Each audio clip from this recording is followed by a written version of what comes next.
one was when I was at ST Microelectronics. The second one is when I was at Mnemonics. And that's when I met really Microsoft, because we use Microsoft SharePoint to do that. And so through this project was very successful because we did that in 90 days or less, in 80 days, I think. So I had to give a lot of speeches, and Microsoft recognized me and basically asked me to join them. So I joined them in 2012 as their chief technology strategist for the US manufacturing industry. So basically trying to explain to leaders, what's happening in the technology and how this will be transformative to their companies. And I did 2 years there, and the CTO of Microsoft Services asked me to join his team and lead the knowledge management group there. And this was a fantastic time. My sponsor was the head of the division, who is now the chief people officer at Microsoft there. And she said after I joined the team, and she invited me to a meeting, and her name is Kathleen Hogan, and she said, Jean-Claude, you have one goal, 100% of Microsoft knowledge to 100% of the time to 100% of the customer. It was very interesting goal to try to achieve, and she is a great example of something you need to the change is to have a sponsor, because every 3 months I had to report to her on basically how the progress of my program inside the company. And again, at the time, we were just in the era of transformation to mobile and the cloud. So the knowledge management platform at Microsoft was not on the cloud when I arrived, and my team and we actually launched in August 2014 the first cloud-based platform on SharePoint and actually on what is now called M365. So that became a very interesting thing, because Microsoft was very open to say, hey, this is how we do knowledge management, and we use our own technology, which is always important for a vendor to use their own tool. If you ever have to buy a product from a vendor, ask them if they are using their own tool. And this allowed me to meet more than 200 company executives across the world, because I was just there to be a testimonial of what we were doing, etc. So knowledge management became really important for me as my 100% job there. And after that, I retired in 2017. And I went to create a course and teach at Columbia as part of the information and knowledge management for a master's there. And my focus was the digital workplace there. So that was a very interesting experience for me, not being, associated with American university. Coming from Europe is very different there, and and so on. And then, like all of us, in 2019, I got hit by COVID, which was, what do you do? And I was doing some consulting there.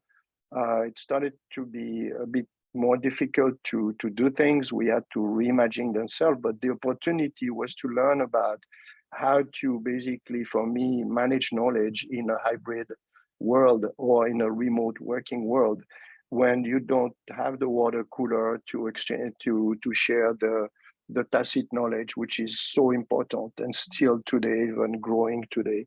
So I focus on understanding that new mode of work, and basically I was really trying to learn as much as possible about the cognitive aspect of knowledge sharing, and how people are doing to basically share knowledge now that they can't physically have this interaction that they used to have.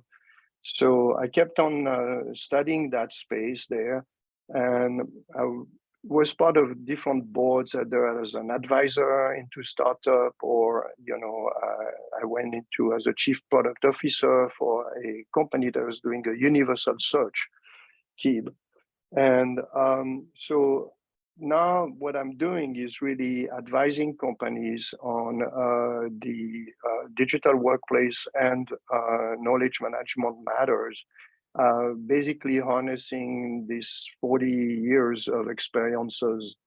I would not call it expertise because things are changing all the time, but it's about the experiences with an S at the end. That is what matters for my client today. So, and I'm part of, the community of knowledge management. Stan Garfield, my friend, has created and lead a wonderful SIKM community, which is more than, I think, 1,500 members across the world, active on a daily basis there.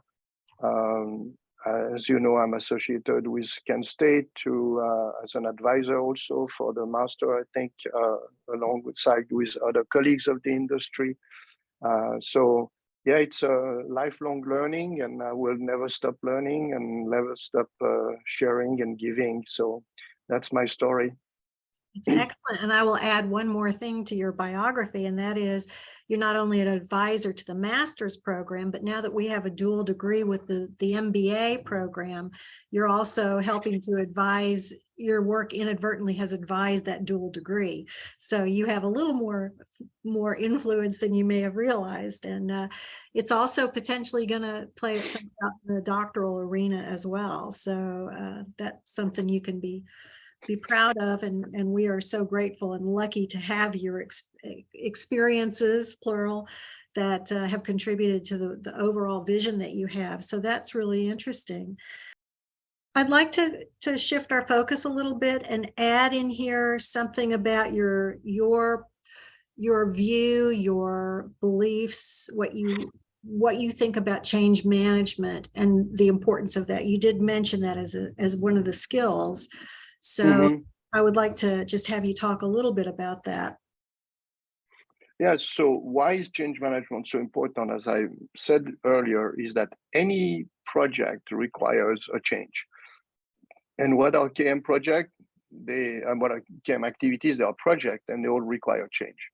So back in the days, my education became the most, I would say the most famous one at the time was the Cutter's 8-step plan model. And being in IT, when I was a group vice president of IT, we had so many projects to launch, right? And I want to give you one that was not well done, because sometimes you learn from your mistakes. In fact, at NASA, they have a blog where they said sharing my best failure. And if you go on a NASA, by the way, NASA has a fantastic KM blog that is free. And I would encourage all your students to go and register. And they do internally something sharing my biggest failure kind of things, which is unfortunate, which after the Columbia incident.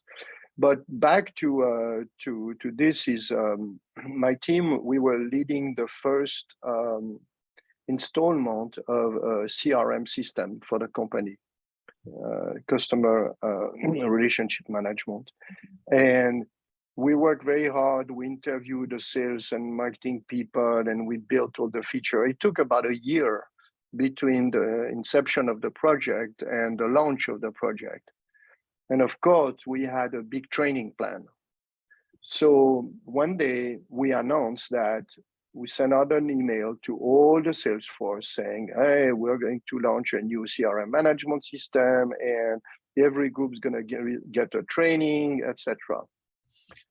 And before the CRM management system, people were using spreadsheet, and they were very comfortable with filling spreadsheet and etc.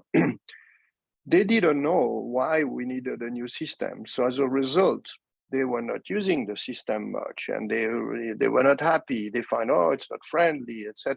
The senior manager was so used to get the consolidated spreadsheet into a PowerPoint that they were not going into the CRM system to see the pipeline and all these things. So we had problem at two levels: the leaders that were not using the system, and the salespeople who said, well, we don't want to use the system, we're spending too much time, etc. So it's a big failure. Mhm. And so we had to really spend a lot of time on this, and eventually we got there, but we lost so much energy and time in doing that. And even though we looked at cutters at the time, it did not really help much. There are other change management system. There, McKinsey has the 5S model, but the one that really hit me, and I would have wished to have had in the time, is a company called ProSite. It's an American company who has developed a system called the ATCAR model. And what is really fascinating with this approach is that it takes a personal approach. It's grounded into the premise that you don't change an organization, you change individual in the organization. I mean, you help the individual in the organization to go through the change. So it's a really powerful system, and I loved it so much. I discovered this system when I was at Microsoft, because Microsoft was using that system internally. I said, oh, this is a great system. So I created a position in my team of a change management manager in my team. That person went to ProSci, got the certification, and was giving the leadership on change management to the team, right? And when we came with that platform in 2014 in the cloud, we had used all this technique of changing. And one of the key outcome of that for me was the first line manager. You experience the change and the culture of a company through your first line manager. And that's a very important point. And so we worked very closely with the first level manager to basically make sure that they will be supportive of the change, that they will be not only supportive, but providing the continuity into the need for change, etc. Right. So I think this model is very important, and I introduced that model in my course at Columbia, and it was so well received that people just love it. It's useful for any other project that you can have in your career, because it's important. So ATCAR model. Quickly, what does ATCAR mean? So the first aim is awareness of the need for change. So let's take the example of my CRM. They didn't have the awareness of the need for change. They just had the awareness of the change. When I told them, whoever in my team was leading that just said, oh, we're going to have a new CRM system, right? But they didn't explain what was the need for the change. Okay, what was the nature of the change? Why is this happening? What is the risk if we're not changing? Give the context to the person. The second thing, the D, is the desire. You want to instill the desire to support that change. What is my personal motivation to support the change? What would be the organizational drivers to do that? The K is the knowledge on how to change.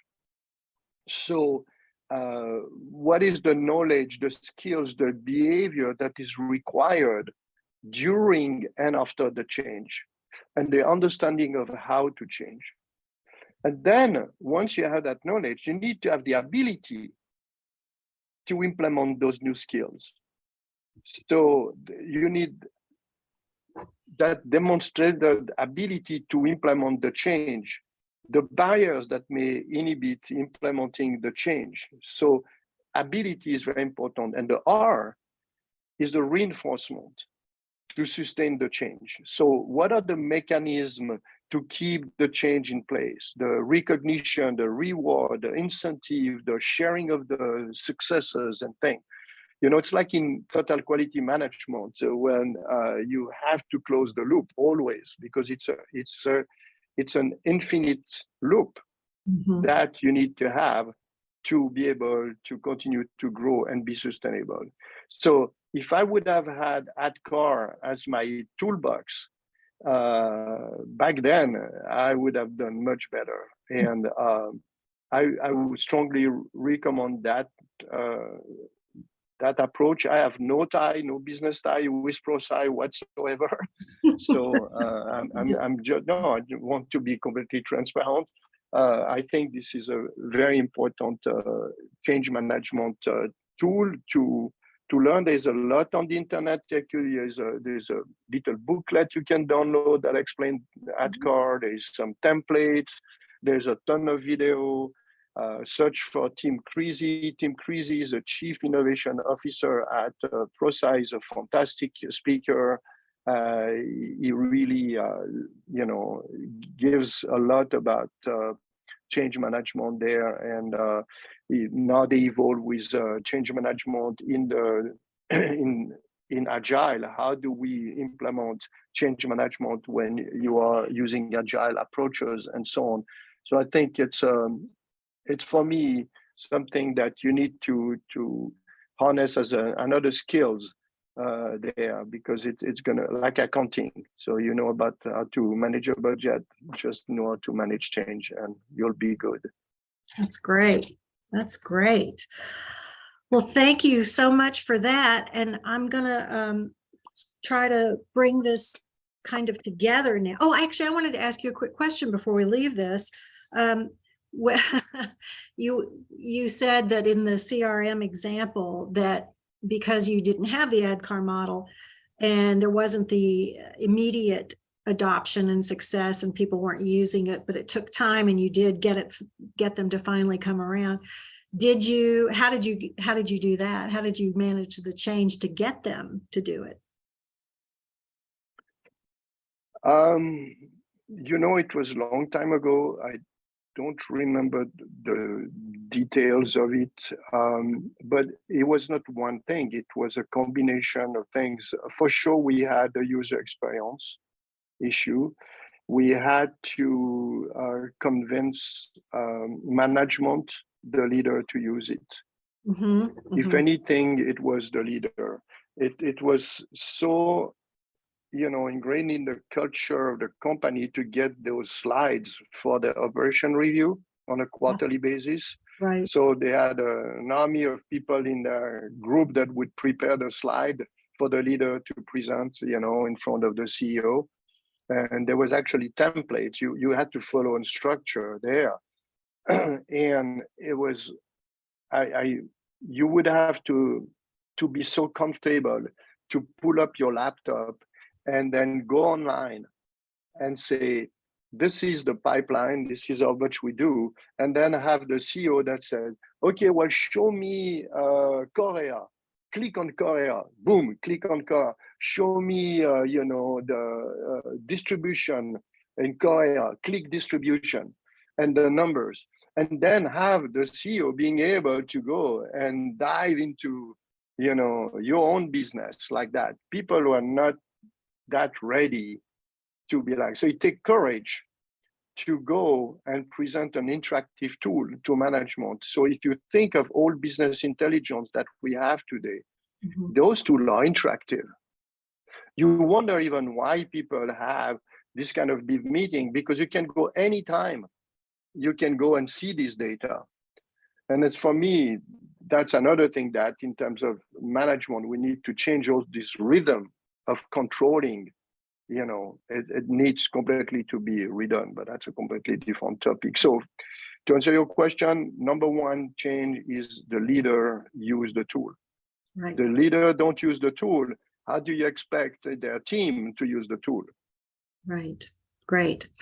So a quick follow-up to that, just I also noted that at the beginning of that you made reference to the Cotter model not being as effective as ADKAR, but however, did you, before you had ADKAR, did you try to follow the Cotter model at the beginning of that We process?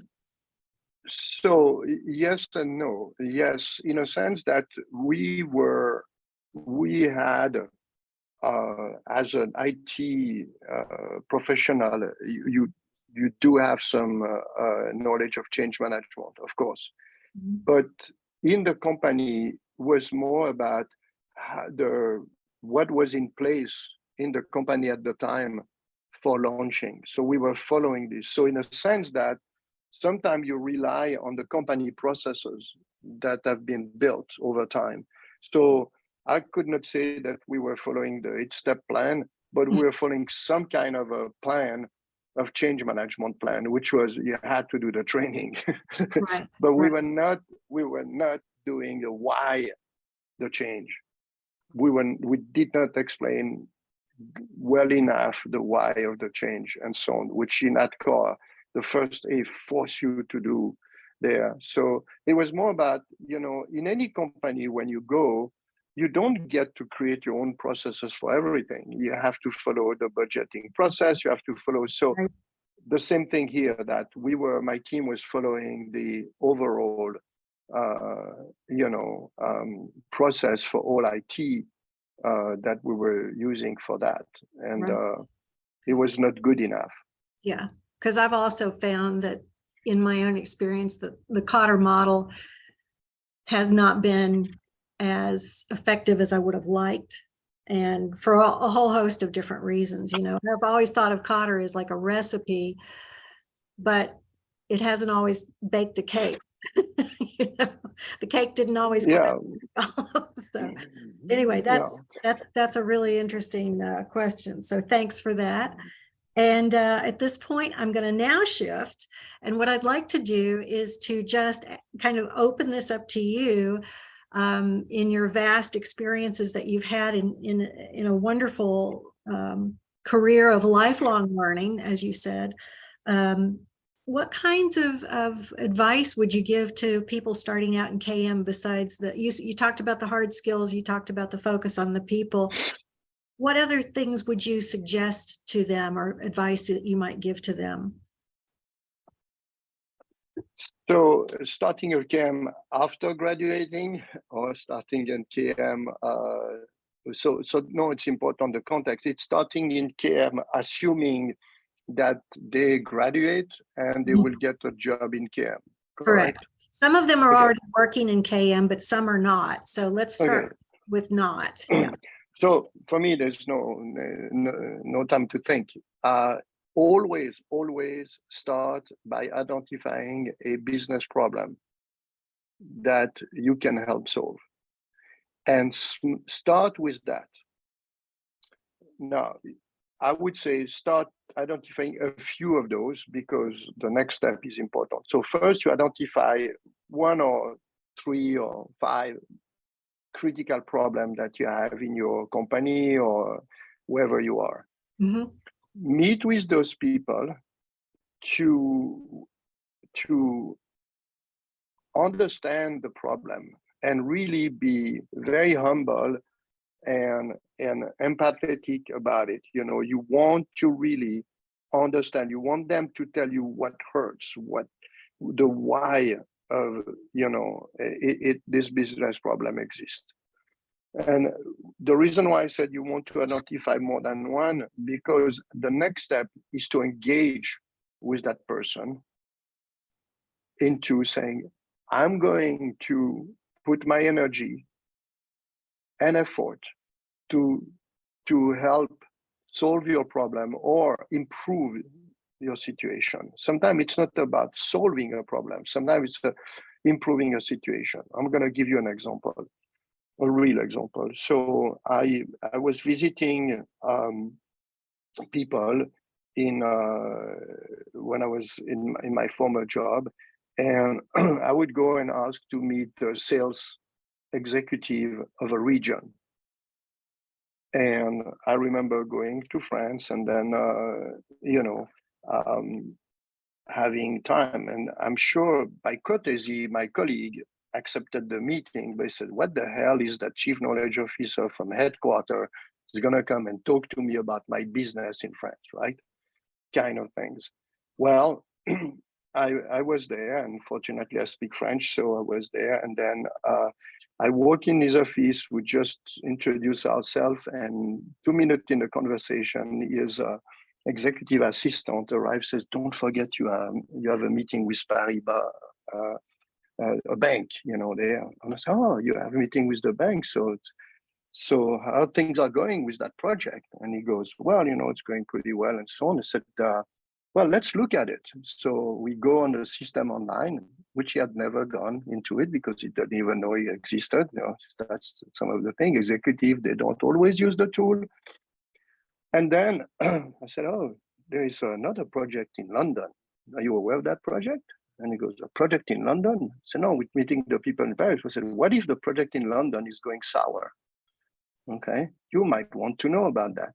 So I said, well, let's look at the thing. And we said, this is the theme of the project. And you have the presents, red, yellow, and green. Well, right click on the green and say, hey, meeting with these people to say, how things going? And say, well, it's a great project. Fortunately, it was great going on there.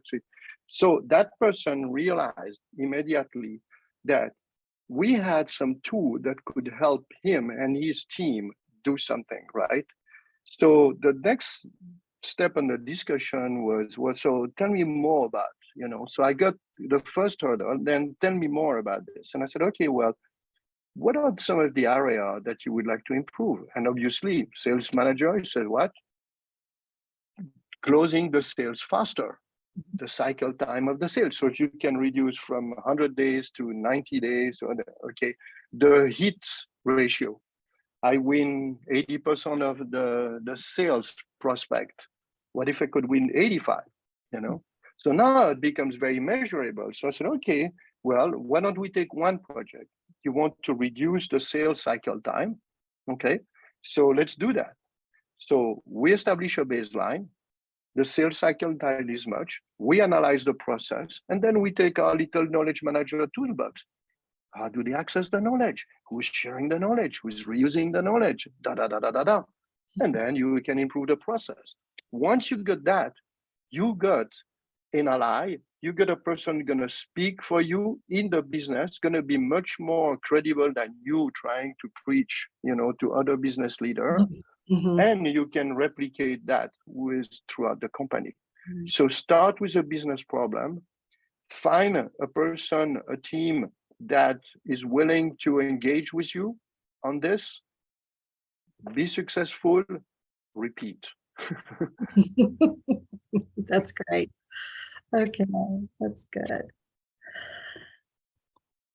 So building on that idea of advice for students, I'm going to ask you again, is there something else that you might want to talk to them about? Sure. So that's the first thing. One is that. The second thing, be a lifelong learner. And one of the things, whatever job you have, I would recommend you build your own network. So I'm going to make a segue to accessing knowledge. So I developed a model of accessing the knowledge. There's two ways to access knowledge, because there's two types of knowledge. There is the knowledge that is explicit, that is in mostly digital form nowadays, and explicit and tacit knowledge that is in the head of human. And for this, you have two paths to go, a technology path and a human path. So let's focus on the human path a little bit. So on the human path, you could have a community of practice in your company, right? So if you are, make sure that if you're a leader, that you have community of practice, first of all. Mm-hmm. And we can talk about how to create a community of practice, but having community of practice is very important. The second thing is that there are networks outside of your company that are also communities of the same interest. So if you are in software, if you are in whatever, okay, so join those communities outside, participate.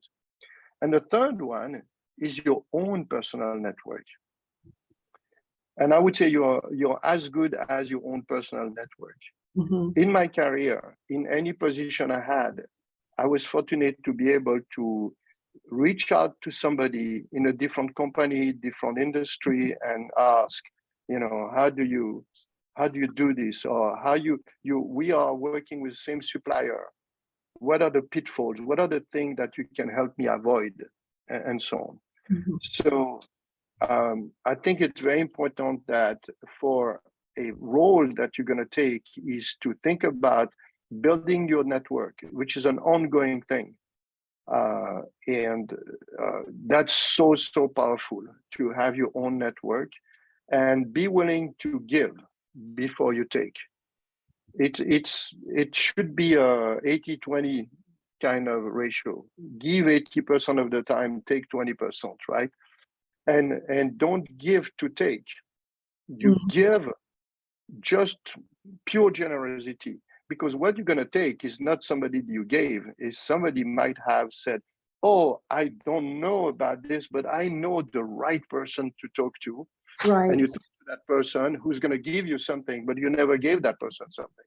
And that's the power of this. It's a 6 degree of separation, right? There's always somebody, but I think in knowledge, in accessing knowledge, being willing to be generous, to get the effect of receiving knowledge from others. I think that's very important. So that, for me, the second advice is that really make sure that you are leveraging networks, internal, external, and personal, those 3 networks that you need to have there. The third thing is that even though I talk about the cognitive aspect of the network of the KM, I think the technology, the famous art of possible now, what I call, is important. So how does one keep up to date about this? And I think we are lucky now that we have had the pandemic. Not really lucky, but I mean lucky in our change behavior, is that now most companies, most vendors provide, events online. Attend those events. If you're a Microsoft customer, go to, attend Ignite, attend those events. There's a ton of information available there. But the most important change you should start making is your time management, which is establish a routine to constantly learn. There is science behind this. I'm sure, Kendra, you know more than me, but I know enough about having learned the power of routine, and I have my own routine. My morning routine of learning. So I embed learning into my daily life. And then for the event, it's on my calendar. I follow, all the event, whether it is Google, Apple, Microsoft, Adobe, World Economic Forum, whatever it is, okay? They are there, and I attend those events in virtual form. I do podcast. When I drive, I listen to podcast or exercise podcast, so I've got my series of podcasts. And then my choices are very, very broad. So I don't just do things about knowledge management or whatever. No, I learn about how to make new material from organic things, from mushroom or whatever. There is the Wall Street Journal as the future of everything, something like that. So just go and learn. Like I have my TED Talk. So every week I listen to one TED Talk. and I use the random. So if you don't know the app, you can use the random. So I don't select the TED Talk.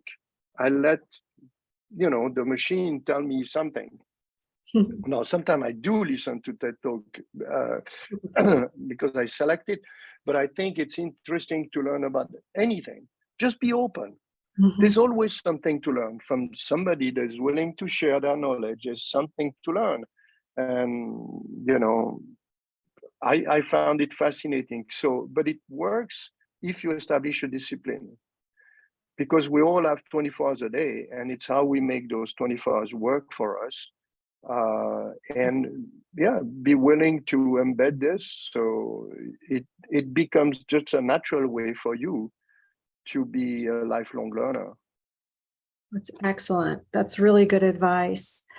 And with that, I'm going to wrap this up and say thank you so much, JC, for giving us your time today and sharing, your wisdom. I was at ICKM last year and somebody was talking about moving away from knowledge management to wisdom management. I thought, oh gosh, that's too much for me to take in.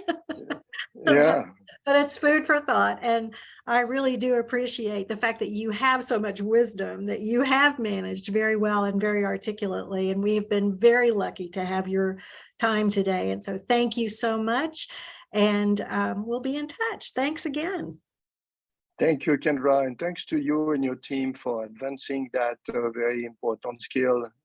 We need more people like you. Thank you. Thank you.